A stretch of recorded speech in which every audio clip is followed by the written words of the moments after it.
Al-Shwehdi. It's 1984. A scorching morning in Benghazi, Libya. April 7th, a day known in Libya as University Day. Inside a packed basketball stadium, hundreds of students from different schools and universities fill the stands. They were brought there by buses, told they were going to cheer for a basketball game. Indeed, there was a basketball game taking place that day. But the opening ceremony wasn't music, nor a performance as people expected. It was a public execution for a university student. Even worse, it was shown live on TV, so every family in Libya saw it happen. A moment that years later, after that forgotten footage was discovered, would be remembered as one of the most haunting and darkest moments in Libya's history. A young man, likely in his late 20s, was sitting at the center. His curly hair is damp with sweat, and a short beard frames his frightened face. He's on his knees, hands tied tightly behind his back. He seems to be pleading for his life before the crowd.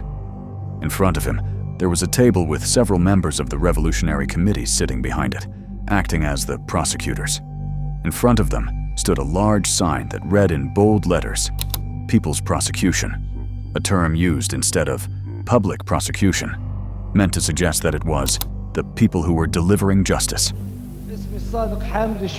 His name was Sadiq Hamed Al-Shwehdi, a 30-year-old Libyan student who had been studying abroad in the United States. He was accused of conspiring to assassinate the leader of the Libyan revolution, Muammar Gaddafi. The 80s were the most terrifying years in the lives of Libyans, one of the darkest and most dangerous periods under Muammar Gaddafi's rule. It was a decade filled with fear, public executions, failed coup attempts, and growing international isolation. During the 80s, Gaddafi became increasingly paranoid after a single failed coup attempt, the armed attack on Bab al-Azizia in 1984, his heavily guarded military compound in Tripoli. That failed assault deeply shook his regime and marked a turning point in how he dealt with dissent. From that moment on, Gaddafi vowed to crush any voice of opposition, no matter how small. He launched a ruthless campaign of fear, arrests, and public executions, sending a clear message: whoever stands against the revolution must prepare for death.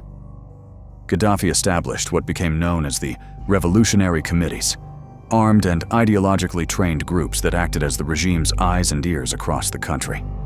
Their mission was simple: to monitor the people and report anyone suspected of opposing the system. These committees held a tight grip on universities, newspapers, and public institutions, spreading fear and enforcing absolute loyalty to Gaddafi's revolution. Sadiq Al-Shwehdi was studying electrical engineering. He had just returned from the United States in early 1984, after strong pressure from the Libyan embassy in Washington. At that time, the Gaddafi regime kept a close watch on Libyan students abroad. If anyone showed even small signs of opposition, they were forced to return home. To Gaddafi, these students were a real danger, young people who had seen freedom of thought in the West and could bring those ideas back to Libya. After returning, Al-Shwehdi was called in several times by internal security, and they banned him from leaving the country again. He continued his studies at a university in Benghazi, a city known as a center for students and thinkers who quietly opposed the regime and where revolutionary committees were always watching. In the months before his arrest, Al-Shwehdi's classmates noticed he was being followed. He was known for his strong opinions and open talks about freedom, and he often criticized Gaddafi in private conversations. One day, security forces raided his student apartment and said they found anti-government materials. Soon after, Al-Shwehdi was arrested inside the university, right in front of his classmates. He was taken straight to the internal security headquarters in Benghazi, a place known among Libyans for brutal interrogations, torture, and fear. There, he was questioned for several days and tortured to force a confession that he was part of an opposition group accused of planning to overthrow the regime. Later, he was transferred to Al-Kuwayfaya prison, one of the most feared places in Libya. The investigation continued there for weeks until the authorities announced that he was a traitor to the revolution. A few weeks later, he appeared in the middle of a basketball court, weak, terrified, and handcuffed.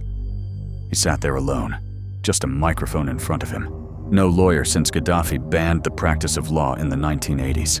No defense, only a forced confession. Words he had been told to say. The footage begins with the crowd cheering for the student's execution. You can see the fear on Al-Shwehdi's face. Just minutes earlier, he had watched one of his classmates being hanged before his eyes. Now, he knows that his turn is coming. اسمي Sadiq Hamed Al-Shwehdi. انضميت كنت ندرس في أمريكا. انضميت لكلاب الضالة في أمريكا في سنة 81. He said, "I joined the Stray Dogs in America." Stray Dogs was a term Gaddafi often used to describe his opponents. Among the crowd was a young woman named Huda bin Amer. She began rousing the audience, urging them to chant for Al-Shwehdi's execution. Moments later, they read out the death sentence and placed on the execution platform. بقصد البدء في الأعمال الإرهابية السابق الإشارة إليها التي أقرها المؤتمر بالإعدام حتى الموت.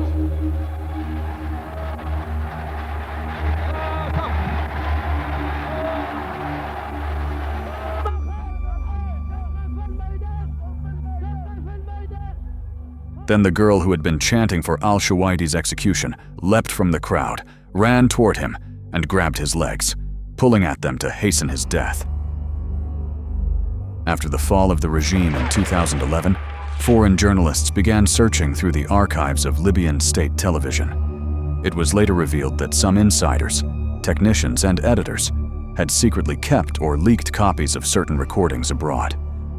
As for the footage of Al-Shwehdi's execution, his brother had recorded the broadcast on tape and kept it for 27 years without ever watching it. When a journalist eventually contacted him, he handed over 4 beta tapes containing the full footage of the trial and execution.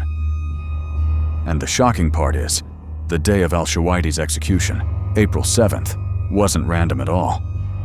From that year on, every April 7th became a grim tradition in Libya, a day when university students were publicly executed before thousands of people, and broadcast live on national television as the regime's way to celebrate the revolution and strike fear into anyone who dared to think differently.